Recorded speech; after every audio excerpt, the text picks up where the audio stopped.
प्रभु यीशु मसीह के मिठे और प्यारे नाम दे विच मैं तुहाडा सारिਆਂ ਦਾ स्वागत करदा। अज मदर्स डे आ, मेरी माँ प्रभु दे कोल आ। सो अज मैं अपनी माँ नूं मिस कर रहा, पर मैं सारिया मावां नूं अज दे दिन दे प्रभु दे नाम दे विच ब्लैस करदा।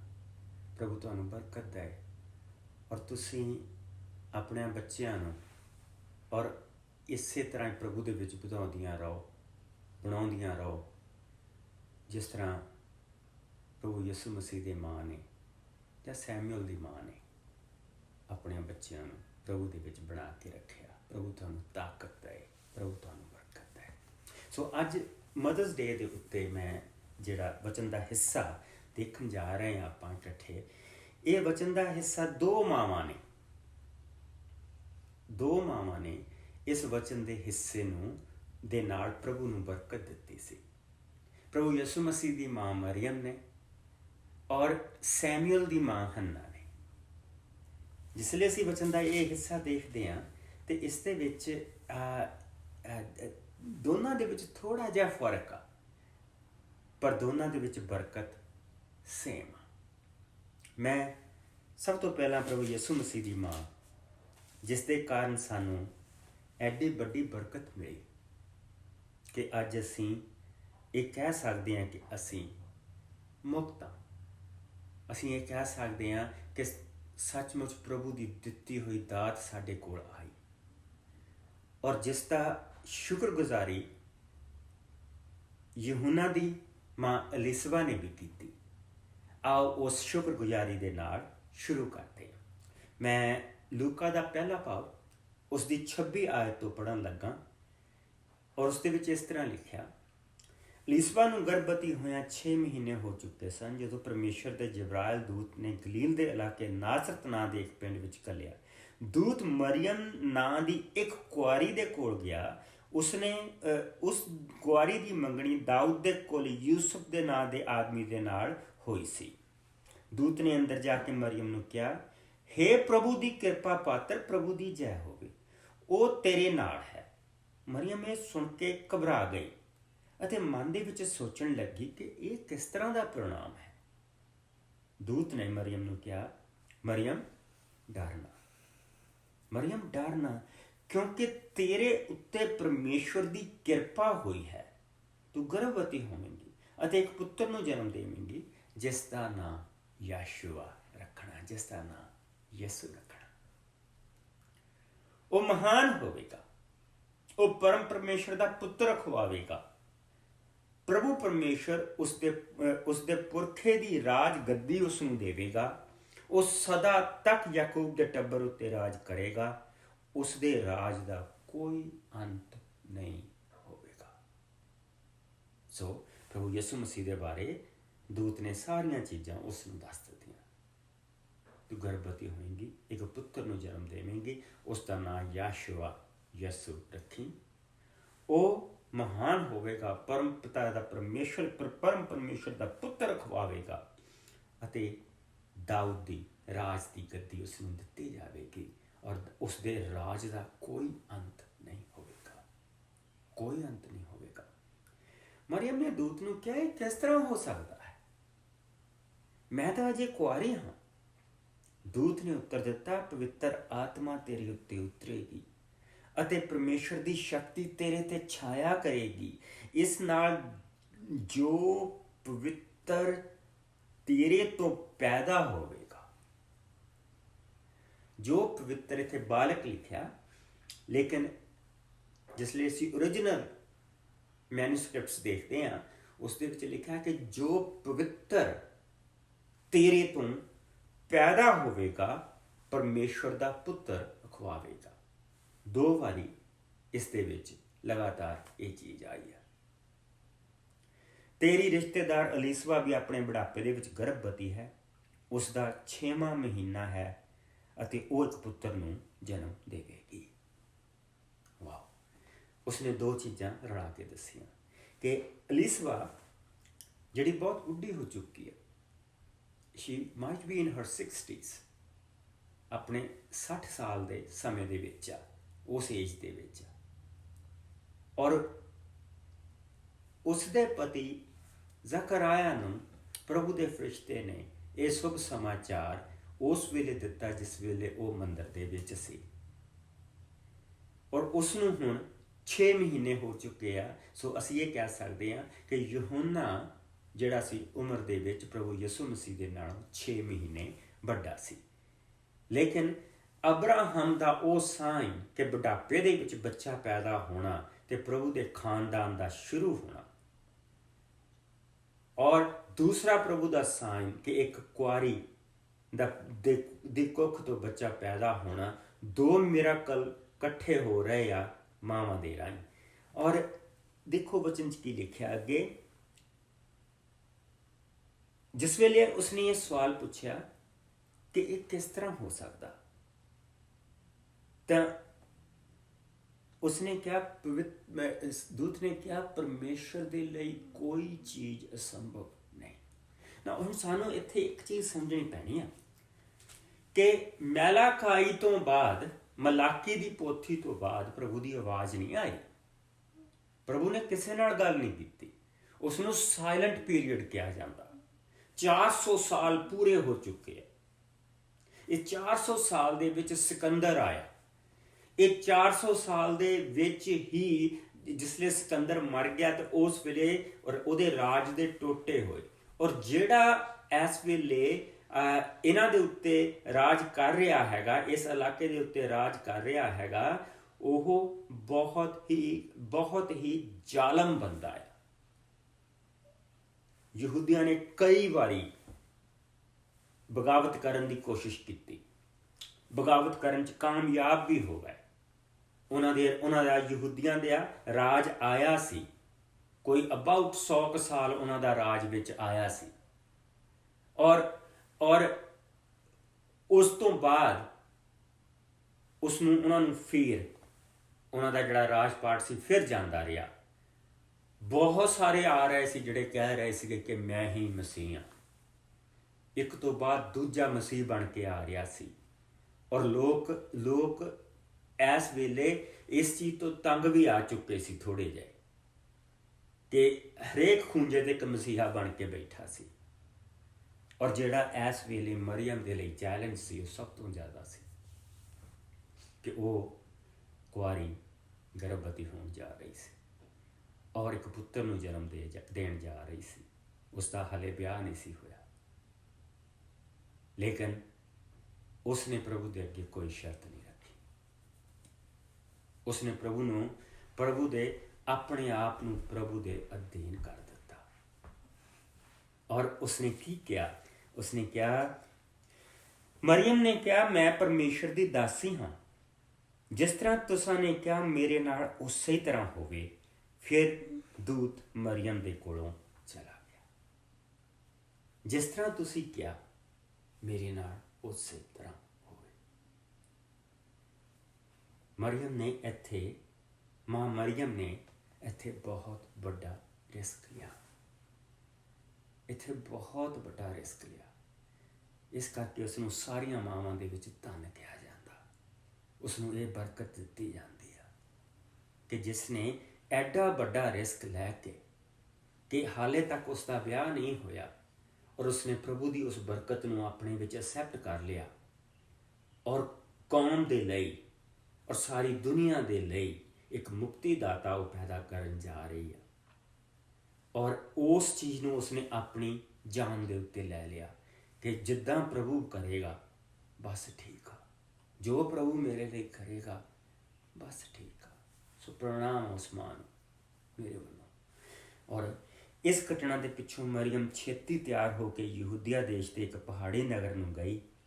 ਉਹ ਜ਼ਕਰੀਆ ਪੁਰੋਹਿਤ ਦੇ ਘਰ ਗਈ ਅਤੇ ਅਲੀਸਬਾ ਨੂੰ ਪ੍ਰਣਾਮ ਕੀਤਾ। ਜਿਵੇਂ ਹੀ ਅਲੀਸਬਾ ਨੇ ਮਰੀਅਮ ਦਾ ਪ੍ਰਣਾਮ ਸੁਣਿਆ, ਉਸਦੀ ਕੁੱਖ ਦੇ ਵਿੱਚ ਬੱਚਾ ਉਛਲ ਪਿਆ। ਉਸੇ ਵੇਲੇ ਅਲੀਸਬਾ ਪਵਿੱਤਰ ਆਤਮਾ ਦੇ ਨਾਲ ਭਰ ਗਈ ਅਤੇ ਉਹ ਉੱਚੀ ਦੇ ਕੇ ਬੋਲੀ, ਤੂੰ ਔਰਤਾਂ ਦੇ ਵਿੱਚ ਧਨ ਹੈ, ਤੇਰੀ ਕੁੱਖ ਦਾ ਫਲ ਵੀ ਧਨ ਹੈ। ਮੇਰੇ ਕਿੰਨੇ ਧਨ ਭਾਗ ਹਨ ਕਿ ਮੇਰੇ ਪ੍ਰਭੂ ਦੀ ਮਾਂ ਮੇਰੇ ਕੋਲ ਆਈ ਹੈ। ਅਲੀਸਬਾ ਨੂੰ ਪਤਾ ਆ ਇਹਦਾ ਵਿਆਹ ਨਹੀਂ ਹੋਇਆ ਹਾਲੇ, ਮਰੀਮ ਦਾ ਵਿਆਹ ਨਹੀਂ ਹੋਇਆ।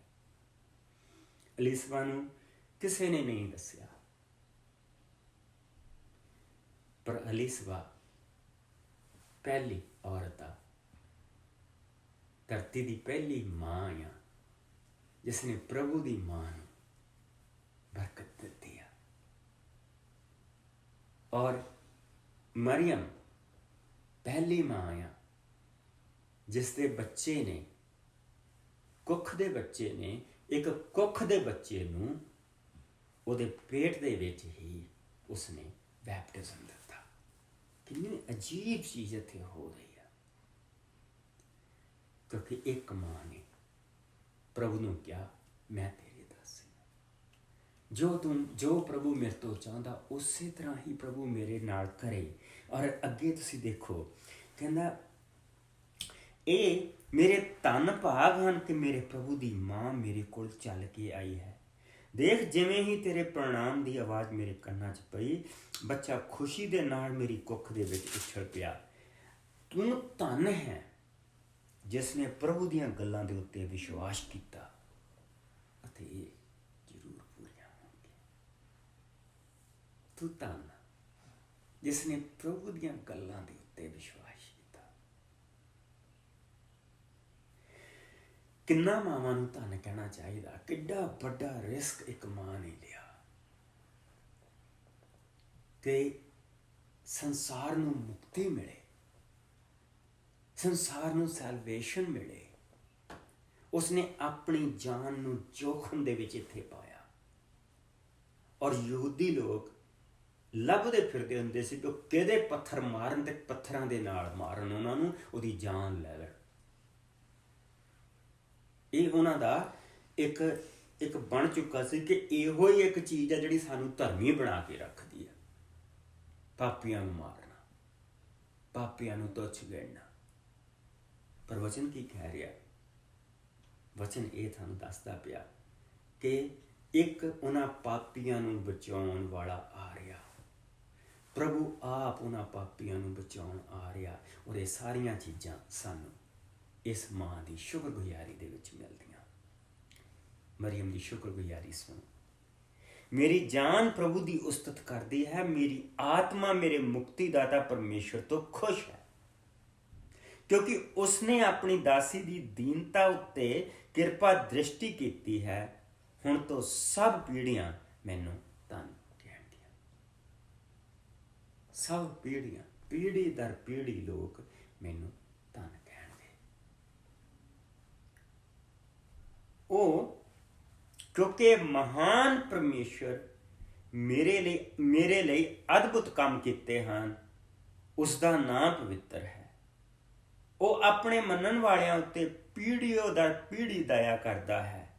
ਉਸਨੇ ਆਪਣੀਆਂ ਬਾਹਾਂ ਦਾ ਬਲ ਦਿਖਾਇਆ ਹੈ। ਉਸਨੇ ਘਮੰਡੀਆਂ ਦੀਆਂ ਚਾਲਾਂ ਨੂੰ ਨਿਸ਼ਫਲ ਕਰ ਦਿੱਤਾ ਹੈ। ਉਸਨੇ ਸ਼ਕਤੀਸ਼ਾਲੀਆਂ ਨੂੰ ਗੱਦੀਆਂ ਤੋਂ ਲਾਇਆ ਅਤੇ ਦੀਨਾਂ ਨੂੰ ਉੱਚਾ ਕੀਤਾ ਹੈ। ਉਸਨੇ ਭੁੱਖਿਆਂ ਨੂੰ ਚੰਗੀਆਂ ਚੀਜ਼ਾਂ ਨਾਲ ਰਜਾਇਆ ਅਤੇ ਧਨੀਆਂ ਨੂੰ ਖਾਲੀ ਹੱਥੀਂ ਵਾਪਸ ਮੋੜ ਦਿੱਤਾ ਹੈ। ਉਸਨੇ ਆਪਣੀ ਦਇਆ ਨੂੰ ਯਾਦ ਕੀਤਾ ਅਤੇ ਆਪਣੇ ਦਾਸ ਇਜ਼ਰਾਈਲ ਦੀ ਮਦਦ ਕੀਤੀ। ਇਹ ਸਭ ਉਸਨੇ ਅਬਰਾਹਮ ਅਤੇ ਉਸਦੇ ਕੁਲ ਦੇ ਪੁਰਖਿਆਂ ਦੇ ਨਾਲ ਨਾ ਟੁੱਟਣ ਵਾਲੀ ਪ੍ਰਤਿਗਿਆ ਦੇ ਅਨੁਸਾਰ ਕੀਤਾ ਹੈ। ਜਿਸ ਵੇਲੇ ਅਬਰਾਹਮ ਨੂੰ ਪ੍ਰਤਿਗਿਆ ਮਿਲੀ ਸੀ ਕਿ ਤੇਰੇ ਤੋਂ ਮੈਂ ਇੱਕ ਵੱਡੀ ਕੌਮ ਪੈਦਾ ਕਰਾਂ, ਤੇਰੀ ਜਿਹੜੀ ਕੌਮ ਆ ਉਹ ਤੂੰ ਧਰਤੀ ਦੇ ਉਸ ਅਸਮਾਨ ਦੇ ਤਾਰਿਆਂ ਨੂੰ ਗਿਣ ਸਕਦਾ ਨਹੀਂ, ਤੂੰ ਧਰਤੀ ਦੀ ਰੇਤ ਦੇ ਕੰਢੇ ਕਣਕਿਆਂ ਨੂੰ ਗਿਣ ਸਕਦਾ ਨਹੀਂ। ਮੈਂ ਤੇਰੀ ਸੰਤਾਨ ਨੂੰ ਇੰਨਾ ਵਧਾਊਂਗਾ, ਮੈਂ ਤੇਰੀ ਸੰਤਾਨ ਨੂੰ ਇੰਨਾ ਵਧਾਊਂਗਾ। ਔਰ ਸਾਨੂੰ ਇਸ ਵੇਲੇ ਪਤਾ ਕਿ ਜਿਹੜੇ ਪ੍ਰਭੂ ਦੇ ਨਾਲ, ਜਿਹੜਾ ਅਬਰਾਹਮ ਦੇ ਨਾਲ ਪ੍ਰਭੂ ਨੇ ਵਾਅਦਾ ਕੀਤਾ, ਉਸ ਦੇ ਨਾਲ ਇੱਕੋ ਹੀ ਕੌਮ ਉੱਥੇ ਬਸੀ ਹੋਆ, ਇਜ਼ਰਾਈਲੀਆਂ ਦੀ ਕੌਮ। ਔਰ ਇਜ਼ਰਾਈਲੀਆਂ ਦੀ ਜਿਹੜੀ ਕੌਮ ਆ ਉਹ ਉਸ ਦੇ ਨਾਲ ਸਾਰਾ ਸੰਸਾਰ ਨਹੀਂ ਬਣਦਾ ਪਿਆ। ਸੰਸਾਰ ਦੇ ਵਿੱਚ ਹੋਰ ਵੀ ਬਹੁਤ ਸਾਰੀਆਂ ਕੌਮਾਂ ਉਸ ਵੇਲੇ ਹੈਗੀਆਂ। ਉਸ ਵੇਲੇ ਰੋਮਨਸ ਦਾ ਜਿਹੜਾ ਰਾਜ ਸੀਗਾ ਸਾਰੇ ਉਸ ਮੈਡੀਟੇਰੀਅਨ ਇਲਾਕੇ ਦੇ ਉੱਤੇ ਸਭ ਤੋਂ ਜ਼ਿਆਦਾ ਸੀ। ਦੂਸਰੇ ਪਾਸੇ ਚਾਈਨਾ ਦਾ ਰਾਜ ਬਹੁਤ ਵੱਡਾ ਸੀ, ਉਹਨਾਂ ਦੇ ਪ੍ਰਭੂ ਦੇ ਬਾਰੇ ਕਦੀ ਨਹੀਂ ਸੀ ਸੁਣਿਆ। ਇਸੇ ਤਰ੍ਹਾਂ ਹਿੰਦੁਸਤਾਨ ਦੇ ਵਿੱਚ ਉਹਨਾਂ ਤੋਂ ਪ੍ਰਭੂ ਦੇ ਬਾਰੇ ਨਹੀਂ ਸੀ ਸੁਣਿਆ। ਸੋ ਇਜ਼ਰਾਈਲ ਇੱਕ ਛੋਟਾ ਰਾਜ ਸੀ, ਔਰ ਉਹ ਵੀ ਰਾਜ ਉਹਨਾਂ ਕੋਲ ਆਪਣੇ ਕੋਲ ਨਹੀਂ ਸੀ, ਉਹ ਵੀ ਅਧੀਨ ਸੀਗੇ, ਰੋਮਨਸ ਦੇ ਗੁਲਾਮ ਸੀਗੇ ਉਸ ਵੇਲੇ। ਔਰ ਪ੍ਰਭੂ ਇਹ ਕਹਿ ਰਿਹਾ ਕਿ ਉਸਦੇ ਰਾਜ ਦਾ ਕੋਈ ਅੰਤ ਨਹੀਂ ਹੋਵੇਗਾ, ਉਹ ਦਾਊਦ ਦੀ ਗੱਦੀ ਤੇ ਬੈਠੇਗਾ ਔਰ ਉਸਦੇ ਰਾਜ ਦਾ ਕੋਈ ਅੰਤ ਨਹੀਂ ਹੋਵੇਗਾ। ਔਰ ਇੱਥੇ ਜਿਸ ਵੇਲੇ ਉਹ ਮਹਿਮਾ ਕਰਦੀ ਪਈ ਆ, ਤੇ ਉਹ ਮਹਿਮਾ ਇਹ ਕਰਦੀ ਪਈ ਆ ਕਿ ਜੋ ਉਸਨੇ ਅਬਰਾਹਮ ਦੇ ਨਾਲ ਵਾਅਦਾ ਕੀਤਾ ਉਹ ਪੂਰਾ ਹੋਏਗਾ, ਉਹ ਪੂਰਾ ਹੋਏਗਾ। ਪ੍ਰਭੂ ਨੇ ਇਸ ਵਚਨ ਦੇ ਵਿੱਚ ਸਾਨੂੰ ਉਹ ਚੀਜ਼ਾਂ ਦਿਖਾਈਆਂ ਜਿਹੜੀਆਂ ਕਿ ਉਸਨੇ ਯਿਸੂ ਦੇ ਰਾਹੀਂ ਪੂਰੀਆਂ ਕੀਤੀਆਂ। ਸਭ ਤੋਂ ਪਹਿਲਾਂ ਮੁਕਤੀ ਦਾਤਾ, ਮੇਰਾ ਮਨ ਮੇਰੀ ਮੁਕਤੀ ਦਾਤਾ ਪਰਮੇਸ਼ਰ ਤੋਂ ਖੁਸ਼ ਹੈ। ਜਦੋਂ ਹੰਨਾ ਨੇ ਇਹ ਭਜਨ ਗਾਇਆ ਸੀ ਤਾਂ ਹੰਨਾ ਨੇ, ਜਿਸ ਲਈ ਤੁਸੀਂ ਮੇਰੇ ਨਾਲ ਪਹਿਲੇ ਸੈਮੂਅਲ ਦੇ ਵਿੱਚ ਆ ਜਾਓ, ਪਹਿਲਾ ਸੈਮੂਅਲ ਉਸ ਦਾ 2 ਚੈਪਟਰ, ਔਰ ਉੱਥੇ ਹੰਨਾ ਦੇ ਉੱਤੇ ਪਰਮੇਸ਼ਰ ਨੇ ਕਿਰਪਾ ਕੀਤੀ ਕਿ ਹੰਨਾ ਆਪਣੇ ਪਤੀ ਦੇ ਨਾਲ ਪ੍ਰਭੂ ਦੇ ਘਰ ਦੇ ਵਿੱਚ ਜਾਂਦੀ ਹੁੰਦੀ ਸੀ। ਹੰਨਾ ਆਪਣੇ ਪਤੀ ਦੀ ਉਸਦੀ ਹੋਰ ਵਾਈਫ ਸੀ, ਜਿਸ ਤੋਂ ਬੱਚੇ ਸੀਗੇ, ਸਾਰਾ ਕੁਝ ਸੀਗਾ, ਲੇਕਿਨ ਹੰਨਾ ਦੇ ਕੋਈ ਬੱਚਾ ਨਹੀਂ ਸੀ, ਕੋਈ ਸੰਤਾਨ ਨਹੀਂ ਸੀ। ਪਰ ਉਸਦਾ ਪਤੀ ਉਸਨੂੰ ਬਹੁਤ ਪਿਆਰ ਕਰਦਾ ਸੀ। ਸੋ ਇੱਕ ਵਾਰ ਜਿਸ ਵੇਲੇ ਉਹ ਪ੍ਰਭੂ ਦੇ ਘਰ ਗਈ ਤਾਂ ਉਹ ਪ੍ਰਭੂ ਦੇ ਦਰ ਦੇ ਵਿੱਚ ਬੈਠ ਕੇ ਰੋਂਦੀ ਪਈ ਆ, ਔਰ ਉਹ ਕੁਛ ਬੋਲਦੀ ਪਈ ਆ, ਉਹ ਸੁਣਾਈ ਨਹੀਂ ਦੇ ਰਿਹਾ। ਤੇ ਜਿਹੜਾ ਉੱਥੇ ਪ੍ਰਭੂ ਦਾ ਬੰਦਾ ਬੈਠਾ ਆ, ਉਹ ਉਸਨੂੰ ਇਹ ਕਹਿ ਰਿਹਾ ਕਿ ਤੂੰ ਸ਼ਰਾਬ ਪੀਤੀ ਹੋ। ਔਰ ਉਹ ਕਹਿੰਦੀ ਕਿ ਨਹੀਂ। ਏਲੀ ਨੂੰ ਉਸਨੇ ਜਵਾਬ ਦਿੱਤਾ ਕਿ ਨਹੀਂ, ਮੈਂ ਤਾਂ ਇੱਕ ਦੁਖਿਆਰਨ ਆ ਜੋ ਪ੍ਰਭੂ ਦੇ ਅੱਗੇ ਬੇਨਤੀ ਕਰਦੀ ਪਈ ਆ। ਤਾਂ ਉਸਨੇ ਕਿਹਾ ਕਿ ਜਾ, ਪ੍ਰਭੂ ਨੇ ਤੇਰੀ ਆਰਾਧਨਾ ਸੁਣ ਲਈ, ਤੇਰੀ ਬੇਨਤੀ ਸੁਣ ਲਈ। ਔਰ ਜਿਸ ਵੇਲੇ ਫਿਰ ਉਹ ਬੱਚਾ ਪੈਦਾ ਹੋਇਆ, ਉਸ ਦਾ ਨਾਂ ਉਸਨੇ ਸੈਮੂਅਲ ਰੱਖਿਆ। ਔਰ ਉਸ ਪ੍ਰਭੂ ਦੇ ਨਾਲ ਕੀਤੇ ਵਾਅਦੇ ਦੇ ਅਨੁਸਾਰ, ਦੇਖੋ ਇਸ ਮਾਂ ਨੇ ਵੀ ਪ੍ਰਭੂ ਦੇ ਨਾਲ ਕੀਤੇ ਹੋਏ ਵਾਅਦੇ ਅਨੁਸਾਰ ਜਿਸ ਲਈ ਉਹ ਉਸ ਦਾ ਦੁੱਧ ਛਡਾਇਆ, ਕਿ ਅਬਾਊਟ 4-5 ਸਾਲ ਦਾ ਬੱਚਾ ਉਹ ਹੋ ਗਿਆ, ਤਾਂ ਉਸ ਨੂੰ ਉਹ ਪ੍ਰਭੂ ਦੇ ਘਰ ਦੇ ਵਿੱਚ 3 ਸਾਲ ਦੀ ਉਮਰ ਦੇ ਵਿੱਚ ਹੀ ਉਸ ਨੂੰ ਪ੍ਰਭੂ ਦੇ ਘਰ ਦੇ ਵਿੱਚ ਉਹ ਲਿਆਈ। ਔਰ ਉਸਨੇ ਪ੍ਰਭੂ ਦੇ ਮੰਦਿਰ ਦੇ ਵਿੱਚ ਮੁੰਡੇ ਨੂੰ ਵੀ ਚੜ੍ਹਾ ਦਿੱਤਾ ਕਿ ਇਹ ਹੁਣ ਪ੍ਰਭੂ ਦੀ ਸੇਵਾ ਕਰੇਗਾ। ਕਿੱਡਾ ਵੱਡਾ ਪ੍ਰਭੂ ਦੀ ਖਾਤਰ ਉਸਨੇ ਕਿੱਦਾਂ ਵਾਅਦਾ ਪੂਰਾ ਕੀਤਾ। ਔਰ ਫਿਰ ਉਸਨੇ ਪ੍ਰਭੂ ਦੇ ਘਰ ਦੇ ਵਿੱਚ ਇਹ ਭਜਨ ਗਾਇਆ ਸੀ ਕਿ ਮੇਰਾ ਮਨ ਪ੍ਰਭੂ ਤੋਂ ਖੁਸ਼ ਹੈ, ਉਸ ਤੋਂ ਮੈਨੂੰ ਬਲ ਮਿਲਿਆ ਹੈ, ਮੈਂ ਆਪਣੇ ਵੈਰੀਆਂ ਤੇ ਹੱਸੀ, ਪ੍ਰਭੂ ਤੋਂ ਮਿਲੀ ਮੁਕਤੀ ਤੋਂ ਮੈਂ ਅਤ ਆਨੰਦਿਤ ਹਾਂ। ਪ੍ਰਭੂ ਜਿੰਨਾ ਕੋਈ ਪਵਿੱਤਰ ਨਹੀਂ ਹੈ, ਉਸ ਵਰਗਾ ਕੋਈ ਨਹੀਂ ਹੈ, ਉਸ ਵਰਗੀ ਸਾਡੇ ਸਹਾਰੇ ਦੀ ਕੋਈ ਪੱਕੀ ਚੱਟਾਨ ਨਹੀਂ ਹੈ। ਤੂੰ ਐਵੇਂ ਫੜਾ ਨਾ ਮਾਰ, ਆਪਣੇ ਮੂੰਹੋਂ ਹੰਕਾਰ ਭਰੇ ਸ਼ਬਦ ਨਾ ਕੱਢ, ਕਿਉਂਕਿ ਪਰਮੇਸ਼ਰ ਸਭ ਕੁਝ ਜਾਣਦਾ ਹੈ, ਉਹ ਸਭ ਦੇ ਕੀਤੇ ਦਾ ਨਿਆਂ ਕਰਦਾ ਹੈ। ਬਲਵਾਨਾਂ ਦੇ ਤੀਰ ਕਮਾਨ ਟੁੱਟ ਗਏ, ਕਮਜ਼ੋਰਾਂ ਨੂੰ ਬਲ ਮਿਲਿਆ। ਰੱਜੇ ਪੁੱਜੇ ਭੋਜਨ ਦੀ ਭਾਲ ਕਰਨ ਲੱਗੇ ਅਤੇ ਭੁੱਖਿਆਂ ਨੂੰ ਉਸਨੇ ਤ੍ਰਿਪਤ ਕੀਤਾ। ਬਾਂਝ ਦੀ ਕੁੱਖੋਂ 7 ਜਨਮੇ ਅਤੇ ਬਹੁਤੇ ਸੰਤਾਨ ਵਾਲਿਆਂ ਦਾ ਕੋਈ ਨਾ ਰਿਹਾ। ਪ੍ਰਭੂ ਮਾਰਨ ਤੇ ਜਿੰਦਾ ਕਰਨ ਵਾਲਾ ਹੈ, ਉਹ ਮੁਰਦਿਆਂ ਦੇ ਸੰਸਾਰ ਦੇ ਵਿੱਚ ਲੈ ਜਾਂਦਾ ਹੈ ਤੇ ਵਾਪਸ ਲਿਆਉਂਦਾ ਹੈ। ਪ੍ਰਭੂ ਗਰੀਬੀ ਅਤੇ ਅਮੀਰੀ ਦਾ ਦਾਨ ਦਿੰਦਾ ਹੈ, ਉਹ ਉੱਚਾ ਤੇ ਨੀਵਾਂ ਕਰਦਾ ਹੈ। ਪ੍ਰਭੂ ਗਰੀਬ ਨੂੰ ਮਿੱਟੀ ਦੇ ਵਿੱਚੋਂ ਚੁੱਕਦਾ ਹੈ ਤੇ ਲੋੜਵੰਦਾਂ ਦੀ ਲੋੜ ਪੂਰੀ ਕਰਦਾ ਹੈ। ਉਹ ਉਹਨਾਂ ਨੂੰ ਰਾਜਕੁਮਾਰਾਂ ਦੇ ਨਾਲ ਬਿਠਾਉਂਦਾ ਹੈ ਅਤੇ ਮਾਣ ਦਿੰਦਾ ਹੈ। ਪ੍ਰਭੂ ਨੇ ਧਰਤੀ ਦੀਆਂ ਨੀਹਾਂ ਰੱਖੀਆਂ ਅਤੇ ਉਸਨੇ ਸਾਰੇ ਸੰਸਾਰ ਦੀ ਰਚਨਾ ਕੀਤੀ।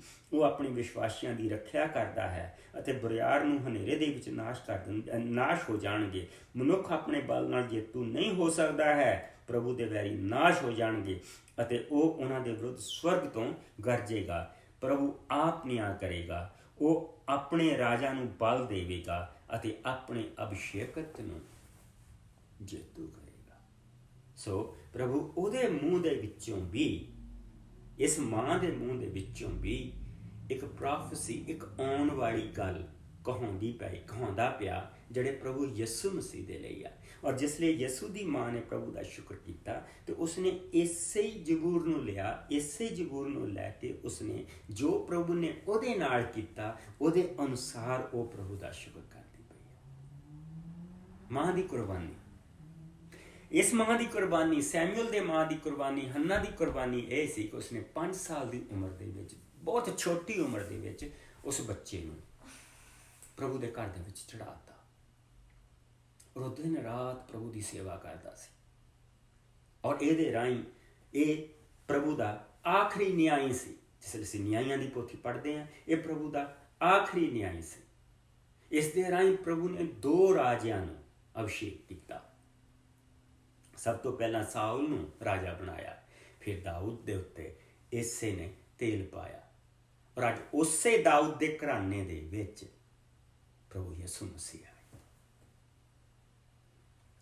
ਤੁਸੀਂ ਦੇਖਦੇ ਪਏ ਕਨੈਕਸ਼ਨ ਕਿੱਦਾਂ ਜੁੜਦਾ ਪਿਆ ਇਸ ਇੱਕ ਜ਼ਬੂਰ ਦਾ 2 ਮਾਵਾਂ ਦੇ ਨਾਲ, ਇਸ ਇੱਕ ਜ਼ਬੂਰ ਦਾ 2 ਮਾਵਾਂ ਦੀ ਸ਼ੁਕਰਗੁਜ਼ਾਰੀ ਦੇ ਨਾਲ, ਇਸ ਇੱਕ ਜ਼ਬੂਰ ਦਾ 2 ਮਾਵਾਂ ਦੀ ਕੁਰਬਾਨੀ ਦੇ ਨਾਲ, 2 ਮਾਵਾਂ ਦੀ ਕੁਰਬਾਨੀ ਦੇ ਨਾਲ। ਅਗਰ ਇਹ ਮਾਵਾਂ ਨਾ ਹੁੰਦੀਆਂ, ਜੇ ਹੰਨਾ ਕਹਿੰਦੀ ਮੇਰਾ ਪਤੀ ਤਾਂ ਮੈਨੂੰ ਪਿਆਰ ਕਰਦਾ ਹੀ ਆ, ਸੋ ਵਾਟ, ਤੇ ਸਾਡੇ ਕੋਲ ਸੈਮੂਅਲ ਵਰਗਾ ਨਬੀ ਨਹੀਂ ਸੀ ਹੋਣਾ। ਜੇ ਮਾਂ ਮਰੀਅਮ ਨਾ ਕਰ ਦਿੰਦੀ ਵੀ ਮੇਰੇ ਤਾਂ ਲੋਕਾਂ ਨੇ ਪੱਥਰ ਮਾਰਨੇ, ਸਾਡੇ ਕੋਲ ਅੱਜ ਪ੍ਰਭੂ ਯਿਸੂ ਨਾ ਹੁੰਦਾ। ਇਹਨਾਂ ਚੀਜ਼ਾਂ ਨੂੰ ਸੋਚਣਾ ਚਾਹੀਦਾ। ਇਹਨਾਂ ਮਾਵਾਂ ਦਾ ਸ਼ੁਕਰ ਆ, ਇਹਨਾਂ ਮਾਵਾਂ ਦਾ ਸ਼ੁਕਰ ਆ ਜਿਨ੍ਹਾਂ ਨੇ ਆਪਣੇ ਆਪ ਨੂੰ ਜੋਖਮ ਦੇ ਵਿੱਚ ਪਾ ਕੇ, ਆਪਣੇ ਦਿਲ ਦੇ ਉੱਤੇ ਪੱਥਰ ਰੱਖ ਕੇ ਇਹਨਾਂ ਬੱਚਿਆਂ ਨੂੰ ਇਹ 2 ਬੱਚੇ ਸਾਡੇ ਲਈ ਲਿਆਉਂਦੇ। ਇੱਕ ਪ੍ਰਭੂ ਯਿਸੂ, ਇੱਕ ਸੈਮੂਅਲ ਨਬੀ। ਔਰ ਸੈਮੂਅਲ ਨਬੀ ਦੇ ਰਾਹੀਂ ਸਾਨੂੰ ਉਹ ਬਰਕਤਾਂ ਮਿਲੀਆਂ ਜੋ ਅਸੀਂ ਪ੍ਰਭੂ ਦੇ ਵਚਨ ਦੇ ਵਿੱਚ ਦੇਖਦੇ ਹਾਂ, ਜਿਹੜੀਆਂ ਮੈਂ ਤੁਹਾਡੇ ਨਾਲ ਹੁਣੇ ਸ਼ੇਅਰ ਕਰਕੇ ਹਟਿਆ ਕਿ ਉਸਨੇ ਦਾਊਦ ਨੂੰ ਰਾਜਾ ਬਣਾਇਆ। ਔਰ ਪ੍ਰਭੂ ਯਿਸੂ ਉਸੇ ਦਾਊਦ ਦੇ ਘਰਾਣੇ ਦੇ ਵਿੱਚ ਪੈਦਾ ਹੋਇਆ। ਔਰ ਹੁਣ ਉਸ ਦਾਊਦ ਦੇ ਰਾਜ ਦਾ ਕੋਈ ਅੰਤ ਨਹੀਂ ਹੋਵੇਗਾ। ਅਗਰ ਜਿਹੜਾ ਮਰੀਅਮ ਨੇ ਸਾਡੇ ਲਈ ਜ਼ਬੂਰ ਪੜ੍ਹਿਆ, ਜੋ ਮਰੀਅਮ ਨੇ ਸਾਡੇ ਲਈ ਪ੍ਰਭੂ ਦੀ ਉਸਤਤ ਕੀਤੀ ਆ, ਉਸ ਦੇ ਵਿੱਚ ਅਗਰ ਅਸੀਂ ਜਾਈਏ ਤਾਂ ਅਸੀਂ ਇਹ ਦੇਖਦੇ ਹਾਂ ਕਿ ਮਾਂ ਮਰੀਅਮ ਇਹ ਕਹਿ ਰਹੀ ਆ, ਮੇਰੀ ਆਤਮਾ ਮੇਰੇ ਮੁਕਤੀਦਾਤਾ ਪਰਮੇਸ਼ਵਰ ਤੋਂ ਖੁਸ਼ ਹੈ। ਮੇਰੀ ਆਤਮਾ ਮੇਰੇ ਮੁਕਤੀਦਾਤਾ ਪਰਮੇਸ਼ਵਰ ਤੋਂ ਖੁਸ਼ ਹੈ। ਕੌਣ ਆ ਉਹ? ਜਿਹੜਾ ਉਹਦੀ ਕੁੱਖ ਦੇ ਵਿੱਚ, ਜੋ ਮਾਂ ਮਰੀਅਮ ਦੇ ਕੋਲ। ਉਸ ਤੋਂ ਜ਼ਿਆਦਾ ਕੌਣ ਮਹਿਸੂਸ ਕਰ ਸਕਦਾ ਪ੍ਰਭੂ ਯਿਸੂ ਨੂੰ ਉਸ ਵੇਲੇ, ਕਿ ਪਵਿੱਤਰ ਆਤਮਾ ਦੀ ਪੂਰੀ ਭਰਪੂਰੀ ਉਸ ਮਾਂ ਦੇ ਨਾਲ, ਕਿਉਂਕਿ ਮਹਾਨ ਪਰਮੇਸ਼ਰ ਨੇ ਮੇਰੇ ਲਈ ਅਦਭੁਤ ਕੰਮ ਕੀਤੇ ਹਨ। ਉਸ ਦਾ ਨਾਮ ਪਵਿੱਤਰ ਹੈ। ਉਹ ਆਪਣੇ ਮੰਨਣ ਵਾਲਿਆਂ ਦੇ ਉੱਤੇ ਪੀੜ੍ਹੀਓਂ ਪੀੜ੍ਹੀ ਦਇਆ ਕਰਦਾ ਹੈ ਅਤੇ ਉਸਨੇ ਆਪਣੀਆਂ ਬਾਹਾਂ ਦੇ ਬਲ ਦਿਖਾਇਆ ਹੈ।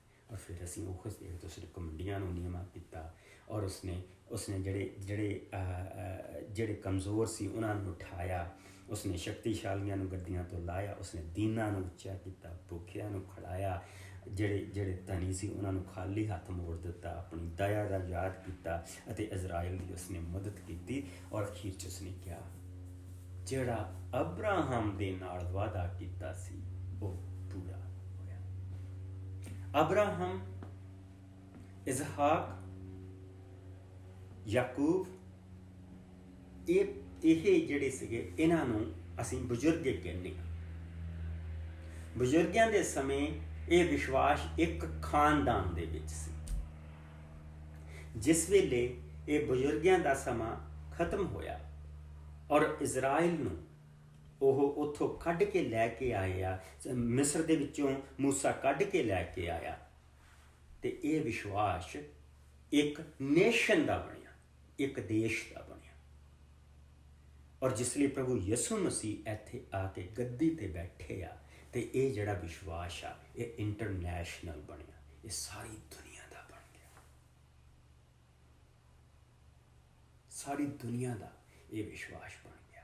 ਕਿੱਥੋਂ ਪ੍ਰਭੂ ਨੇ ਚੁੱਕਿਆ? ਇੱਕ ਘਰਾਣੇ ਤੋਂ, ਇੱਕ ਨੇਸ਼ਨ, ਸਾਰੀ ਦੁਨੀਆ। ਸਾਰੀ ਦੁਨੀਆ। ਸ਼ੁਰੂ ਕਿੱਥੋਂ ਹੋਇਆ? ਇੱਕ ਮਾਂ ਜਿਸਨੇ 90 ਸਾਲ ਦੀ ਉਮਰ ਦੇ ਵਿੱਚ, ਸਾਰਾ ਜਿਸਨੇ 90 ਸਾਲ ਦੀ ਉਮਰ ਦੇ ਵਿੱਚ ਇੱਕ ਬੱਚੇ ਨੂੰ ਜਨਮ ਦਿੱਤਾ ਸੀ, ਜਿਸ ਦਾ ਨਾਂ ਇਸਹਾਕ ਸੀ। ਉਸਨੂੰ ਨੇਸ਼ਨ ਦਾ ਰਾਜ ਕਿਹਨੇ ਬਣਾਇਆ? ਸੈਮੂਅਲ ਦੀ ਮਾਂ ਨੇ। ਉਹ ਵੀ ਇੱਕ ਮਾਂ ਸੀ ਜਿਸ ਨੇ ਇੱਕ ਬੱਚਾ ਪੈਦਾ ਕੀਤਾ ਜਿਸ ਦਾ ਨਾਂ ਸੈਮੂਅਲ ਸੀ, ਔਰ ਜਿਸ ਨੇ ਦਾਊਦ ਦੇ ਸਿਰ ਦੇ ਉੱਤੇ ਤੇਲ ਪਾਇਆ, ਔਰ ਜਿਸ ਨੇ ਸੱਚਮੁੱਚ ਇੱਕ ਨੇਸ਼ਨ ਬਣਾਈ ਜਿਸ ਦੀ ਇੱਕ ਰਾਜਧਾਨੀ ਯਰੂਸ਼ਲਮ ਸੀ, ਔਰ ਸਾਰਾ ਕੁਝ ਉਸਨੇ ਬਣਾਇਆ ਔਰ ਸੋਲੋਮਨ ਨੂੰ ਦਿੱਤਾ। ਸੋਲੋਮਨ ਨੇ ਮੰਦਰ ਬਣਾਇਆ, ਇੱਕ ਨੇਸ਼ਨ ਜਿਹੜੀ ਦੂਰ ਦੂਰ ਤੱਕ ਜਾਣੀ ਜਾਂਦੀ ਸੀ ਉਸ ਵੇਲੇ, ਪਰ ਇੱਕੋ ਹੀ ਨੇਸ਼ਨ। ਜਿਸ ਲਈ ਪ੍ਰਭੂ ਯਿਸੂ ਮਸੀਹ ਆਏ ਤੇ ਉਹ ਵਿਸ਼ਵਾਸ ਯਹੂਦੀਆਂ ਦੇ ਰਾਹੀਂ ਸਾਰੀ ਦੁਨੀਆ ਦੇ ਵਿੱਚ ਫੈਲਿਆ, ਕਿਉਂਕਿ ਯਹੂਦੀਆਂ ਤੋਂ ਬਾਅਦ ਜਿਹੜੇ ਰੋਮਨਸ ਸੀਗੇ, ਰੋਮਨਸ ਨੇ ਐਕਸੈਪਟ ਕੀਤਾ। ਉੱਥੋਂ ਅਸੀਂ ਰੋਮਨ ਕੈਥੋਲਿਕ ਚਰਚ ਦੇਖਦੇ ਪਏ ਹਾਂ ਜਿਹੜੀ ਪੈਦਾ ਹੋਈ। ਉਸ ਤੋਂ ਬਾਅਦ ਉਹ ਵਿਸ਼ਵਾਸ ਜਿੱਥੇ ਜਿੱਥੇ ਤੱਕ ਰੋਮਨਸ ਸੀਗੇ ਉੱਥੇ ਤੱਕ ਫੈਲਿਆ। ਰੋਮਨਸ ਉਸ ਵੇਲੇ ਬ੍ਰਿਟੇਨ ਤੱਕ ਸੀਗੇ। ਬ੍ਰਿਟੇਨ ਤੋਂ ਜਿਹੜਾ ਸੀਗਾ, ਅਸੀਂ ਜਾਣਦੇ ਹਾਂ ਕਿ ਬ੍ਰਿਟੇਨ ਦਾ ਜਿਹੜਾ ਸੂਰਜ, ਇੰਗਲੈਂਡ ਦਾ ਜਿਹੜਾ ਸੂਰਜ ਨਹੀਂ ਸੀ ਡੁੱਬਦਾ, ਉਹਨਾਂ ਦਾ ਰਾਜ ਇੰਨੀ ਦੂਰ ਦੂਰ ਤੱਕ ਸੀ। ਔਰ ਪ੍ਰਭੂ ਨੇ ਕੀ ਕੀਤਾ? ਜਿੱਥੇ ਜਿੱਥੇ ਉਹ ਗਏ ਉਸਨੇ ਆਪਣਾ ਵਚਨ ਫੈਲਾਇਆ। ਔਰ ਉਸ ਤੋਂ ਬਾਅਦ ਉਹਨਾਂ ਤੋਂ ਬਾਅਦ ਜਿਹੜੇ ਮੁਲਕਾਂ 'ਚ ਅਸੀਂ ਬੈਠੇ ਹਾਂ, ਕੈਨੇਡਾ, ਅਮਰੀਕਾ, ਇਹਨਾਂ ਨੂੰ ਪ੍ਰਭੂ ਨੇ ਵਰਤਿਆ ਔਰ ਇਹਨਾਂ ਦੇ ਨਾਲ ਆਪਣੇ ਵਚਨ ਨੂੰ ਦੂਰ ਦੂਰ ਤੱਕ ਉਸਨੇ ਫੈਲਾਇਆ। ਦੁਨੀਆ ਦੇ ਵਿੱਚ ਅੱਜ ਅੱਧੀ ਪਾਪੂਲੇਸ਼ਨ, ਮੋਰ ਦੈਨ ਹਾਫ, ਪ੍ਰਭੂ ਯਿਸੂ ਮਸੀਹ ਨੂੰ ਮੰਨਦੀ ਪਈ ਹੈ। ਕਿਉਂ? ਕਿਉਂਕਿ ਉਸਨੇ ਨਾ ਟੁੱਟਣ ਵਾਲੀ ਪ੍ਰਤਿੱਗਿਆ ਦੇ ਅਨੁਸਾਰ ਕੀਤਾ ਜੋ ਅਬਰਾਹਮ ਦੇ ਨਾਲ ਉਸਨੇ ਕੀਤੀ ਸੀ। ਔਰ ਉਸਨੇ ਕੀ ਕਿਹਾ ਸੀਗਾ ਕਿ ਉਹ ਰਾਜਾ ਦਾਊਦ ਦੀ ਗੱਦੀ ਦੇ ਉੱਤੇ ਬੈਠੇਗਾ, ਜੋ ਰਾਜ ਕਰੇਗਾ ਔਰ ਜਿਸ ਦੇ ਰਾਜ ਦਾ ਕੋਈ ਅੰਤ ਨਹੀਂ ਹੋਵੇਗਾ। ਔਰ ਇੱਕ ਮਾਂ ਨੇ ਵਿਸ਼ਵਾਸ ਕੀਤਾ ਇਸ ਚੀਜ਼ ਦਾ, ਜੋ ਕੁਆਰੀ ਸੀ, ਜਿਸ ਨੂੰ ਪਤਾ, ਅਗਰ ਯਹੂਦੀਆਂ ਨੂੰ ਇਸ ਚੀਜ਼ ਦਾ ਪਤਾ ਲੱਗ ਗਿਆ ਤਾਂ ਉਹਨਾਂ ਨੇ ਮੇਰਾ ਵਿਸ਼ਵਾਸ ਨਹੀਂ ਕਰਨਾ। ਉਹਨਾਂ ਨੇ ਸਭ ਤੋਂ ਪਹਿਲਾਂ ਪੁੱਠਾ ਸੋਚਣਾ ਕਿ ਇਸਨੇ ਕਿਸੇ ਨਾ ਕਿਸੇ ਦੇ ਨਾਲ ਗਲਤ ਕੰਮ ਕੀਤਾ, ਉਸ ਤੋਂ ਇਹ ਬੱਚਾ ਪੈਦਾ ਹੁੰਦਾ ਪਿਆ। ਕੋਈ ਪਰਮੇਸ਼ਰ ਨਹੀਂ, ਪਰਮੇਸ਼ਰ ਨੇ ਤਾਂ ਪਿਛਲੇ 400 ਸਾਲ ਤੱਕ ਸਾਡੀ ਆਵਾਜ਼ ਨਹੀਂ ਹਾਲੇ ਤੱਕ ਸੁਣੀ। ਅਸੀਂ ਤਾਂ ਪਰਮੇਸ਼ਰ ਦੀ ਆਵਾਜ਼ ਹੀ ਨਹੀਂ ਹਾਲੇ ਤੱਕ ਸੁਣੀ। 400 ਸਾਲ ਹੋ ਗਏ ਔਰ 400 ਸਾਲ ਤੋਂ ਪਰਮੇਸ਼ਰ ਚੁੱਪ ਆ। ਤੇ ਇਹ ਕਹਿੰਦੀ ਪਈ ਕਿ ਬੱਚਾ ਜਿਹੜਾ ਮੇਰੇ ਤੋਂ ਪੈਦਾ ਹੋਣਾ ਇਹ ਪਰਮੇਸ਼ਰ ਦੀ ਸੰਤਾਨ। ਕਿੰਨਾ ਔਖਾ ਸੀ, ਕਿੰਨਾ ਔਖਾ ਸੀ। ਮਾਵਾਂ ਦੇ ਲਈ ਇੱਕ ਬਰਕਤ ਦੀ ਚੀਜ਼ ਹੋਰ ਮੈਂ ਇੱਥੇ ਲੈ ਕੇ ਆਵਾਂ। ਜਿਸ ਵੇਲੇ ਪ੍ਰਭੂ ਯਿਸੂ ਮਸੀਹ ਦਾ ਜਨਮ ਹੋਇਆ ਤਾਂ ਉਸ ਵੇਲੇ ਵੀ ਪ੍ਰਭੂ ਨੇ ਧਰਤੀ ਤੋਂ ਸਿਰਫ ਇੱਕ ਮਾਂ ਨੂੰ, ਇੱਕ ਔਰਤ ਨੂੰ ਯੂਜ਼ ਕੀਤਾ, ਮਰਦ ਨੂੰ ਨਹੀਂ ਕੀਤਾ, ਇੱਕ ਔਰਤ ਨੂੰ ਯੂਜ਼ ਕੀਤਾ। ਔਰ ਜਿਸ ਵੇਲੇ ਅਸੀਂ ਗਲਤੀਆਂ ਦਾ 4 ਭਾਗ ਦੇਖਦੇ ਹਾਂ ਔਰ ਉੱਥੇ ਇਹ ਸਾਨੂੰ ਦੱਸਿਆ ਗਿਆ ਕਿ ਜਦ ਸਮਾਂ ਪੂਰਾ ਹੋ ਗਿਆ ਤਾਂ ਇੱਕ ਔਰਤ ਤੋਂ ਪ੍ਰਭੂ ਯਿਸੂ ਮਸੀਹ ਨੇ ਜਨਮ ਲਿਆ। ਇੱਕ ਔਰਤ ਤੋਂ ਪ੍ਰਭੂ ਨੇ ਯਿਸੂ ਮਸੀਹ ਨੇ ਜਨਮ ਲਿਆ। ਇਹ ਗਲਤੀਆਂ ਦਾ 4 ਭਾਗ ਉਸ ਦੀ 4ਥੀ ਆਇਤ ਹੈ।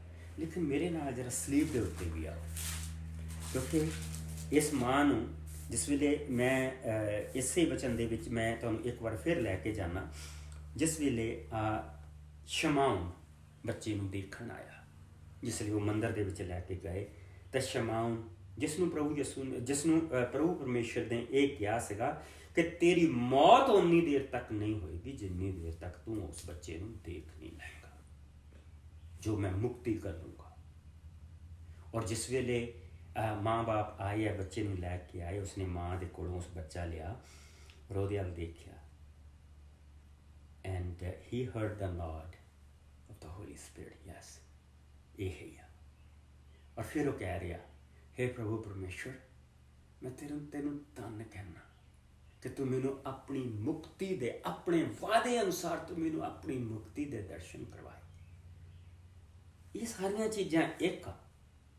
ਔਰ ਉਸਨੇ ਇਹ ਕਿਹਾ, ਕਹਿੰਦਾ ਹੇ ਸੁਆਮੀ, ਹੁਣ ਤੂੰ ਆਪਣੇ ਦਾਸ ਨੂੰ ਆਪਣੇ ਵਚਨ ਦੇ ਅਨੁਸਾਰ ਵਿਦਾ ਕਰ, ਸ਼ਾਂਤੀ ਦੇ ਨਾਲ ਵਿਦਾ ਕਰ ਰਿਹਾ ਹੈ, ਕਿਉਂਕਿ ਮੇਰੀਆਂ ਅੱਖੀਆਂ ਨੇ ਤੇਰੀ ਉਸ ਮੁਕਤੀ ਨੂੰ ਦੇਖ ਲਿਆ ਹੈ ਜੋ ਤੂੰ ਸਾਰਿਆਂ ਦੇਸ਼ਾਂ ਦੇ ਲੋਕਾਂ ਦੇ ਲਈ ਤਿਆਰ ਕੀਤੀ ਹੈ। Amen after amen. ਜੋ ਫਰਿਸ਼ਤੇ ਨੇ ਮਰੀਅਮ ਨੂੰ ਕਿਹਾ ਸੀ, ਉਹੀ ਮਰੀਅਮ ਨੂੰ ਸ਼ਮਾਉਨ ਕਹਿ ਰਿਹਾ। ਜੋ ਤੂੰ ਸਾਰੇ ਦੇਸ਼ਾਂ ਦੇ ਲਈ ਤਿਆਰ ਕੀਤੀ ਹੈ, ਇਹ ਤੇਰੇ ਆਪਣੇ ਲੋਕ ਇਜ਼ਰਾਈਲ ਦੇ ਲਈ ਮਾਣ ਦਾ ਕਾਰਨ, ਪਰ ਦੂਜੀਆਂ ਜਾਤੀਆਂ ਨੂੰ ਰਾਹ ਦਿਖਾਉਣ ਵਾਲਾ ਚਾਨਣ ਹੈ। ਇਹ ਤਾਂ ਸਾਰਿਆਂ ਲੋਕਾਂ ਦੇ ਲਈ ਸੀ, ਪਰ ਮਾਂ ਦੇ ਲਈ ਕੀ ਸੀ ਇੱਥੇ? ਯਿਸੂ ਦੇ ਬਾਰੇ ਇਹ ਗੱਲਾਂ ਸੁਣ ਕੇ ਉਸਦੀ ਮਾਤਾ ਬਹੁਤ ਹੈਰਾਨ ਹੋਏ, ਮਾਤਾ ਪਿਤਾ ਬਹੁਤ ਹੈਰਾਨ ਹੋਏ। ਸ਼ਮਾਉ ਨੇ ਉਹਨਾਂ ਨੂੰ ਆਸ਼ੀਰਵਾਦ ਕੀਤਾ ਅਤੇ ਯਿਸੂ ਦੀ ਮਾਤਾ ਮਰੀਅਮ ਨੂੰ ਕਿਹਾ, ਪਰਮੇਸ਼ਰ ਨੇ ਇਸ ਬਾਲਕ ਨੂੰ ਚੁਣ ਲਿਆ ਹੈ। ਇਹ ਬਾਲਕ ਇਸਰਾਇਲ ਦੇ ਬਹੁਤ ਸਾਰੇ ਲੋਕਾਂ ਦੇ ਡਿੱਗਣ ਅਤੇ ਉੱਠਣ ਦਾ ਕਾਰਨ ਹੋਵੇਗਾ। ਇਹ ਬਾਲਕ ਇੱਕ ਇਹੋ ਜਿਹਾ ਚਿੰਨ੍ਹ ਦੇਵੇਗਾ ਜਿਸ ਤੋਂ ਬਹੁਤੇ ਸਾਰੇ ਲੋਕ ਇਸ ਦਾ ਵਿਰੋਧ ਕਰਨਗੇ, ਕਿਉਂਕਿ ਇਸ ਦੇ ਰਾਹੀਂ ਉਹਨਾਂ ਦੇ ਮਨਾਂ ਦੇ ਗੁੱਝੇ ਵਿਚਾਰ ਪ੍ਰਗਟ ਹੋ ਜਾਣਗੇ। ਇਸ ਦਾ ਦੁੱਖ ਤਲਵਾਰ ਦੀ ਤਰ੍ਹਾਂ ਤੇਰੇ ਦਿਲ ਨੂੰ, ਤੇਰੇ ਮਨ ਨੂੰ ਵਿੰਨ ਸੁੱਟੇਗਾ। ਹੈ ਕਿ ਨਹੀਂ? Bitter sweet blessing. ਸਵੀਟ ਇਹ ਹੈ, ਇਹਦੇ ਵਿੱਚ ਮਿਠਾਸ ਇਹ ਹੈ ਕਿ ਜਿਹੜੀ ਉਸਨੇ ਦੁਆ ਕੀਤੀ, ਉਸਨੇ ਸ਼ੁਕਰਗੁਜ਼ਾਰੀ ਕੀਤੀ ਹੈ ਸਾਰਿਆਂ ਦੇਸ਼ਾਂ ਦੀ। ਔਰ ਸਾਰੇ ਦੇਸ਼ ਇਜ਼ਰਾਈਲ ਨੂੰ ਬਰਕਤ ਦੇਣਗੇ ਕਿ ਉਹਨਾਂ ਨੂੰ ਚਾਨਣ ਦਿਖਾਉਣ ਵਾਲਾ ਇਜ਼ਰਾਈਲ ਦੇ ਘਰਾਣੇ ਦੇ ਵਿੱਚ ਪੈਦਾ ਹੋਇਆ, ਇਜ਼ਰਾਈਲ ਦੇਸ਼ ਦੇ ਵਿੱਚ ਪੈਦਾ ਹੋਇਆ। ਉਹਨਾਂ ਨੂੰ ਬਰਕਤ ਦੇਣਗੇ। ਔਰ ਲੋਕ ਅੱਜ ਦਿੰਦੇ ਪਏ ਆ, ਲੋਕ ਜਾਂਦੇ ਆ, ਇਜ਼ਰਾਈਲ ਨੂੰ ਦੇਖਣ ਜਾਂਦੇ ਆ, ਔਰ ਉੱਥੇ ਜਾ ਕੇ ਉਹਨਾਂ ਚੀਜ਼ਾਂ ਨੂੰ ਦੇਖਦੇ ਆ। ਪ੍ਰਭੂ ਯਿਸੂ ਮਸੀਹ ਕਿੱਥੇ ਪੈਦਾ ਹੋਇਆ, ਪ੍ਰਭੂ ਯਿਸੂ ਮਸੀਹ ਕਿੱਥੇ ਪਾਣੀ ਦੇ ਉੱਤੇ ਤੁਰਿਆ, ਪ੍ਰਭੂ ਯਿਸੂ ਮਸੀਹ ਨੇ ਕਿੱਥੇ ਸਰਮਨ ਆਫ ਦਾ ਮਾਊਂਟ ਦਿੱਤਾ, ਪ੍ਰਭੂ ਯਿਸੂ ਮਸੀਹ ਨੇ ਕਿਉਂ ਇਹ ਸਾਰਾ ਕੁਝ ਹੋਇਆ? ਇੱਕ ਮਾਂ ਦੀ ਕੁਰਬਾਨੀ ਨੇ। ਇੱਕ ਮਾਂ ਨੇ ਹਾਂ ਕੀਤੀ ਪ੍ਰਭੂ ਨੂੰ, ਪਰ ਉਸ ਦੀ ਕੀਮਤ ਵੀ ਬਹੁਤ ਭਾਰੀ ਸੀ ਕਿ ਇਸ ਦਾ ਦੁੱਖ ਤੈਨੂੰ ਵਿੰਨ ਸੁੱਟੇਗਾ। ਅਗਰ ਤੁਸੀਂ ਇਹ ਮਾਂ ਮਰੀਅਮ ਦਾ ਦੁੱਖ ਦੇਖਣਾ ਚਾਹੁੰਦੇ ਹੋ ਤਾਂ ਪੈਸ਼ਨ ਆਫ ਕ੍ਰਾਈਸਟ ਮੂਵੀ ਦੇਖਿਓ। ਤੁਹਾਡੇ ਸਾਰਿਆਂ ਕੋਲ ਹੈਗੀ ਆ ਘਰਾਂ ਦੇ ਵਿੱਚ, ਉਹ DVD ਹੈਗੀ ਆ, ਨਹੀਂ ਤਾਂ YouTube ਤੇ ਹੈਗੀ ਆ। ਉੱਥੇ ਮਾਂ ਮਰੀਅਮ ਨੂੰ ਦੇਖਿਓ, ਜਿਸ ਲਈ ਪ੍ਰਭੂ ਯਿਸੂ ਮਸੀਹ ਦੇ ਉਹ ਕੋੜੇ ਮਾਰੇ ਜਾਂਦੇ ਆ, ਉਸਦੀ ਸਕਿਨ ਨੂੰ ਉਧੇੜਿਆ ਜਾਂਦਾ ਪਿਆ, ਔਰ ਜਿਸ ਲਈ ਉਸ ਨੂੰ ਸਲੀਬ ਦਿੱਤੀ ਜਾਂਦੀ ਪਈ ਹੈ। ਔਰ ਉੱਥੇ ਤੁਸੀਂ ਦੇਖ ਸਕਦੇ ਕਿ ਮਾਂ ਦੇ ਹੰਝੂ ਸੁੱਕ ਗਏ, ਮੁੱਕ ਗਏ ਹੰਝੂ ਉਹਦੇ ਰੋਂਦੇ ਦੇ। ਸੱਚਮੁੱਚ ਯਿਸੂ ਦਾ ਜਿਹੜਾ ਦੁੱਖ ਸੀਗਾ ਉਸ ਨੂੰ ਵਿੰਨ ਗਿਆ। ਔਰ ਜਿਸ ਲਈ ਉਸ ਸਲੀਬ ਦੇ ਵਿੱਚ ਅਸੀਂ ਮਾਂ ਨੂੰ ਉੱਥੇ ਖੜਿਆਂ ਦੇਖਦੇ ਪਏ ਹਾਂ। ਲੇਕਿਨ ਪ੍ਰਭੂ ਯਿਸੂ ਮਸੀਹ ਨੇ ਇੱਕ ਬੜਾ ਪਿਆਰਾ ਇੱਥੇ ਸਾਨੂੰ ਇੱਕ ਬਰਕਤ ਪ੍ਰਭੂ ਯਿਸੂ ਮਸੀਹ ਨੇ ਸਾਨੂੰ ਦਿੱਤੀ ਆ, ਔਰ ਇੱਕ ਬਰਕਤ ਉਸਨੇ ਸਾਨੂੰ ਦੱਸਿਆ ਕਿ ਮਾਂ ਦੀ ਸੰਭਾਲ ਕਿੱਦਾਂ ਕੀਤੀ ਜਾਂਦੀ ਹੈ, ਮਾਂ ਨੂੰ ਬਰਕਤ ਕਿੱਦਾਂ ਦਿੱਤੀ ਜਾਂਦੀ ਹੈ। ਔਰ ਆਪਣੀ ਮਾਂ ਨੂੰ ਬਰਕਤ ਦੇ ਵਿੱਚ ਉਸਨੇ ਸਾਰੀਆਂ ਮਾਵਾਂ ਨੂੰ ਬਰਕਤ ਦਿੱਤੀ ਆ, ਔਰ ਉਹ ਬਰਕਤ ਇਹ ਆ ਜਿਸ ਲਈ ਅਸੀਂ ਵਚਨ ਦੇ ਵਿੱਚ ਦੇਖਦੇ ਹਾਂ। 19ਵਾਂ ਪਾਠ ਉਸ ਦੀ 25ਵੀਂ ਆਇਤ ਤੋਂ ਮੈਂ ਪੜੂੰਗਾ। ਯਿਸੂ ਦੀ ਸਲੀਬ ਦੇ ਲਾਗੇ ਉਹਨਾਂ ਦੀ ਮਾਂ ਮਰੀਅਮ ਆਪਣੀ ਭੈਣ, ਜਿਸ ਦਾ ਨਾਂ ਐਨ ਸੀ, ਦੇ ਨਾਲ ਖਲੋਤੀ ਸੀ। ਉਸ ਦੇ ਨਾਲ ਕਲੋਪਾਸ ਦੀ ਪਤਨੀ ਮਰੀਅਮ ਔਰ ਮਰੀਅਮ ਮਗਦਲੀਨੀ ਵੀ ਸੀ। ਯਿਸੂ ਨੇ ਆਪਣੀ ਮਾਂ ਅਤੇ ਉਸ ਚੇਲੇ ਨੂੰ, ਜਿਸ ਨੂੰ ਉਹ ਪਿਆਰ ਕਰਦੇ ਸਨ, ਲਾਗੇ ਖੜੇ ਦੇਖਿਆ ਤਾਂ ਉਹ ਆਪਣੀ ਮਾਂ ਨੂੰ ਬੋਲੇ, ਮਾਂ ਦੇਖ ਤੇਰਾ ਪੁੱਤ। ਅਤੇ ਚੇਲੇ ਨੂੰ ਉਸਨੇ ਕਿਹਾ, ਦੇਖ ਤੇਰੀ ਮਾਂ। ਅਤੇ ਉਸੇ ਵੇਲੇ ਉਹ ਚੇਲਾ ਮਰੀਅਮ ਅਰਥਾਤ ਯਿਸੂ ਦੀ ਮਾਂ ਨੂੰ ਆਪਣੇ ਘਰ ਲੈ ਗਿਆ। ਕਿਉਂਕਿ ਯਿਸੂ ਮਸੀਹ ਨੇ ਦੇ ਭਰਾ ਵੀ ਸੀਗੇ, ਉਹਨਾਂ ਦੇ ਹੱਥੀਂ, ਯਾਨੀ ਕਿ ਹਾਫ ਬ੍ਰਦਰਸ। ਪ੍ਰਭੂ ਯਿਸੂ ਮਸੀਹ ਦਾ ਜਨਮ ਪਵਿੱਤਰ ਆਤਮਾ ਤੋਂ ਹੋਇਆ ਸੀ, ਪਰਮੇਸ਼ਰ ਦੇ ਪੁੱਤਰ ਸੀ। ਲੇਕਿਨ ਉਸੇ ਮਾਂ ਦੀ ਕੁੱਖੋਂ ਹੋਰ ਬੱਚਿਆਂ ਨੇ ਵੀ ਜਨਮ ਲਿਆ, ਜੋ ਯੂਸਫ ਦੇ ਬੱਚੇ ਸੀ, ਜੋ ਯੂਸਫ ਔਰ ਮਰੀਅਮ ਦੇ ਬੱਚੇ ਸੀਗੇ, ਭਰਾ ਸੀਗੇ ਉਹਨਾਂ ਦੇ, ਹਾਫ ਬ੍ਰਦਰ ਤੁਸੀਂ ਕਹਿ ਸਕਦੇ ਹੋ। ਪ੍ਰਭੂ ਯਿਸੂ ਮਸੀਹ ਨੇ ਉਹਨਾਂ ਦੇ ਹੱਥੀਂ ਆਪਣੀ ਮਾਂ ਨੂੰ ਕਿਉਂ ਨਹੀਂ ਦਿੱਤਾ? ਔਰ ਯਹੂਨਾ ਦੇ ਹੱਥੀਂ ਦੇ ਕੇ ਉਸਨੇ ਚਰਚ ਦੇ ਨੂੰ ਆਪਣੀ ਮਾਂ ਕਿਉਂ ਸੌਂਪੀ? ਇਹ ਸਭ ਤੋਂ ਵੱਡੀ ਬਰਕਤ ਆ ਪ੍ਰਭੂ ਯਿਸੂ ਮਸੀਹ ਨੇ ਜਿਹੜੀ ਸਾਨੂੰ ਦਿੱਤੀ ਹੈ। ਇਸ ਦੇ ਨਾਲ ਉਸਨੇ ਸਾਨੂੰ ਮਾਂ ਦੇ ਪਿਆਰ ਦੇ ਨਾਲ ਭਰ ਦਿੱਤਾ। ਆਪਣੀ ਮਾਂ ਨੂੰ ਉਸਨੇ ਚਰਚ ਦੇ ਹਵਾਲੇ ਕਰਕੇ ਸਾਨੂੰ ਸਾਰਿਆਂ ਨੂੰ ਪਰਮੇਸ਼ਰ ਦੀ ਸੰਤਾਨ ਹੋਣ ਦਾ ਅਧਿਕਾਰ, ਜਿਹੜਾ ਕਿਹਾ ਸੀ ਨਾ ਉਸਨੇ, ਇਸ ਪਰਮੇਸ਼ਰ ਦੀ ਸੰਤਾਨ ਹੋਣ ਦਾ ਅਧਿਕਾਰ ਤੁਹਾਨੂੰ ਮਿਲੇਗਾ। ਪ੍ਰਭੂ ਯਿਸੂ ਮਸੀਹ ਨੇ ਉਹਦੇ ਤੇ ਮੋਹਰ ਲਾਈ ਆ, ਔਰ ਮਾਂ ਨੇ ਵੀ ਉਹਦੇ ਤੇ ਮੋਹਰ ਲਾਈ ਆ। ਉਸੇ ਵੇਲੇ ਉਸ ਚੇਲੇ ਦੇ ਨਾਲ ਉਸ ਨੂੰ ਆਪਣਾ ਪੁੱਤਰ ਮੰਨ ਕੇ ਉਸ ਦੇ ਨਾਲ ਉਸਦੇ ਘਰ ਚਲੀ ਗਈ।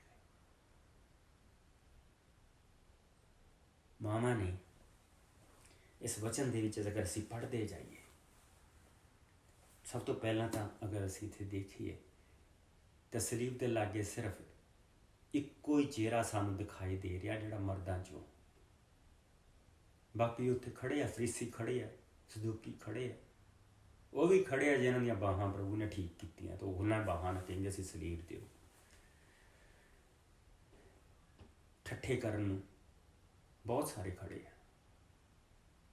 ਸਾਰੇ ਬਹੁਤ ਮਰਦ ਉੱਥੇ ਖੜੇ ਆ, ਪਰ ਇਹ 4 ਔਰਤਾਂ, ਇਹ 4 ਮਾਵਾਂ ਉੱਥੇ ਖੜੀਆਂ, ਔਰ ਜਿਸ ਦੇ ਨਾਲ ਉਹਨਾਂ ਦਾ ਇੱਕ ਚੇਲਾ ਖੜਾ ਹੈ। ਕਿੰਨੀ ਵੱਡੀ ਮਾਂ ਦੀ ਬਰਕਤ ਆ ਸਾਡੇ ਕੋਲ ਕਿ ਮਾਂ ਦੇ ਉਸ ਬੱਚੇ ਨੂੰ ਆਪਣੀ ਕੁੱਖ ਤੋਂ ਲੈ ਕੇ ਸਲੀਬ ਤੱਕ ਉਸ ਨੂੰ ਦੇਖ ਰਹੀ ਹੈ। ਔਰ ਸੱਚਮੁੱਚ ਦੁੱਖ ਤੋਂ ਲੈ ਕੇ ਦੁੱਖ ਤੱਕ ਇੱਕ ਮਾਂ ਨੇ ਦੁੱਖ ਉਠਾ ਕੇ ਸਾਨੂੰ ਪ੍ਰਭੂ ਯਿਸੂ ਮਸੀਹ ਦਿੱਤਾ, ਔਰ ਅੱਜ ਅਸੀਂ ਮੁਕਤ ਹਾਂ। ਅੱਜ ਅਸੀਂ ਪ੍ਰਭੂ ਦੀ ਹਜ਼ੂਰੀ ਦੇ ਵਿੱਚ ਜਾ ਸਕਦੇ ਹਾਂ।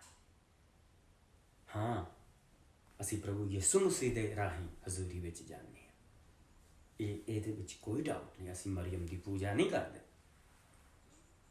ਲੇਕਿਨ ਔਰਤਾਂ ਦੇ ਵਿੱਚ ਉਹ ਧਨ, ਮਾਵਾਂ ਦੇ ਵਿੱਚ ਉਹ ਧਨ ਉਸਨੇ ਉਸ ਪਰਮੇਸ਼ਰ ਨੇ ਮਾਂ ਮਰੀਮ ਦੇ ਰਾਹੀਂ ਸਾਰੀਆਂ ਮਾਵਾਂ ਨੂੰ ਬਰਕਤ ਦੇ ਦਿੱਤੀ। ਵਚਨ ਦੇ ਵਿੱਚ ਹੁਣ ਤੱਕ ਅਸੀਂ ਇਹੋ ਹੀ ਦੇਖਦੇ ਆਏ ਹਾਂ, ਪੜ੍ਹਦੇ ਪਿੱਛੇ ਆਏ ਹਾਂ ਕਿ ਹਵਾ ਨੇ ਗੁਨਾਹ ਕੀਤਾ, ਹਵਾ ਨੇ ਫਲ ਖਾਧਾ, ਹਵਾ ਨੇ ਉਹ ਫਲ ਖਾ ਕੇ ਆਪ ਵੀ ਖਾਧਾ, ਉਸਨੇ ਆਪਣੇ ਆਦਮ ਨੂੰ ਵੀ ਖਿਲਾਇਆ। ਸਾਰਾ ਕੁਝ ਅਸੀਂ ਦੇਖਦੇ ਹਾਂ। ਪ੍ਰਭੂ ਨੇ ਉਹ ਕਲੰਕ ਤੋੜਤਾ, ਕਿਉਂਕਿ ਮਰਦ ਨੇ ਕਿਹਾ ਸੀ, ਹਾਂ ਜਿਹੜੀ ਤੂੰ ਮੈਨੂੰ ਦਿੱਤੀ ਆ, ਇਹਨੇ ਆਪ ਵੀ ਖਾਧਾ ਤੇ ਮੈਨੂੰ ਵੀ ਖਿਲਾਇਆ। ਤੇ ਉਸਨੇ ਕਿਹਾ ਠੀਕ ਆ, ਇਹ ਜਿਹੜੀ ਮੈਂ ਤੈਨੂੰ ਦਿੱਤੀ ਆ, ਇਹਦੇ ਰਾਹੀਂ ਮੈਂ ਤੈਨੂੰ ਮੁਕਤੀ ਦਊਂਗਾ। ਤੇ ਪ੍ਰਭੂ ਯਿਸੂ ਸਾਡੇ ਕੋਲ ਆਇਆ। ਪ੍ਰਭੂ ਜੀ, ਮੈਂ ਤੇਰਾ ਬਹੁਤ ਸ਼ੁਕਰ ਕਰਦਾ ਅੱਜ ਦੇ ਦਿਨ ਦੇ ਲਈ। ਅੱਜ ਤੂੰ ਸਾਰੀਆਂ ਮਾਵਾਂ ਨੂੰ ਬਰਕਤ ਦੇ, ਔਰ ਹਰ ਇੱਕ ਦੇ ਨਾਲ ਹੋਈ। ਪ੍ਰਭੂ ਜੀ, ਅੱਜ ਮਾਵਾਂ ਦੀ ਜਿਹੜੀ ਬਲੈਸਿੰਗਸ ਆ, ਇਹਨਾਂ ਦੀਆਂ ਜਿਹੜੀਆਂ ਬਰਕਤਾਂ, ਉਹ 1000 ਗੁਣਾ ਹੋਣ। ਮੇਰੀ ਦੁਆ ਆ ਕਿ ਜਿੱਦਾਂ ਅੱਜ ਤੱਕ ਇਹ ਤੇਰੀ ਚਰਚ ਦਾ ਬੰਨ ਬਣ ਕੇ ਰਹੀਆਂ, ਔਰ ਅਸੀਂ ਜਦ ਪਰਮੇਸ਼ਵਰ ਦੇ ਘਰ ਜਾਵਾਂਗੇ ਤੇ ਇਹਨਾਂ ਦੀ ਇੱਕ ਖਾਸ ਇਨਾਮ ਦੇ ਨਾਲ ਮਾਵਾਂ ਨੂੰ ਦੇਖਾਂਗੇ। ਪ੍ਰਭੂ ਜੀ, ਉਹ ਖਾਸ ਜੋ ਅਸੀਂ ਉਦੋਂ ਦੇਖਾਂਗੇ, ਉਸ ਦੇ ਵਿੱਚੋਂ ਥੋੜ੍ਹਾ ਜਿਹਾ ਸਾਨੂੰ ਅੱਜ ਦੇ, ਤਾਂ ਕਿ ਅਸੀਂ ਆਪਣੀਆਂ ਮਾਵਾਂ ਨੂੰ ਬਰਕਤ ਦੇ ਸਕੀਏ। ਮੈਂ ਆਪਣੇ ਗਰੁੱਪ ਦੀਆਂ ਸਾਰੀਆਂ ਮਾਵਾਂ ਨੂੰ ਪ੍ਰਭੂ ਜੀ ਤੇਰੇ ਚਰਨਾਂ ਦੇ ਵਿੱਚ ਲੈ ਕੇ ਆਉਣਾ। ਉਹਨਾਂ ਨੂੰ ਤਾਕਤ ਦੇ ਕੇ ਰੱਖੀ, ਤਾਂ ਕਿ ਆਪਣੀ ਔਲਾਦ ਨੂੰ ਪ੍ਰਭੂ ਜੀ, ਆਪਣੇ ਬੱਚਿਆਂ ਨੂੰ ਉਹ ਤੇਰੇ ਵਾਂਗੂ ਪਾਲ ਸਕਣ, ਜਿਸ ਤਰ੍ਹਾਂ ਸੈਮੂਅਲ ਨੂੰ ਪਾਲਿਆ ਗਿਆ, ਔਰ ਪ੍ਰਭੂ ਜੀ ਜਿਸ ਤਰ੍ਹਾਂ ਪ੍ਰਭੂ ਦੇ ਪਿੱਛੇ ਚੱਲਣ ਵਾਲੇ ਨਬੀਆਂ ਨੂੰ ਪਾਲਿਆ ਗਿਆ, ਇਸੇ ਤਰ੍ਹਾਂ ਪ੍ਰਭੂ ਜੀ ਤੇਰੇ ਵਿੱਚ ਵਧਣ, ਬੱਚਿਆਂ ਨੂੰ ਵਧਣ ਔਰ ਵਧਾਉਣ। ਬਾਕੀ ਸਾਡੇ ਸਭ ਦੇ ਨਾਲ ਤੂੰ ਬਣਿਆ ਰਹੀ। ਅੱਜ ਦਾ ਦਿਨ ਅਸੀਂ ਤੇਰੀਆਂ ਹੱਥਾਂ 'ਚ ਦਿੰਦੇ ਹਾਂ, ਮਸੀਹ ਯਿਸੂ ਦੇ ਮਿੱਠੇ ਔਰ ਪਿਆਰੇ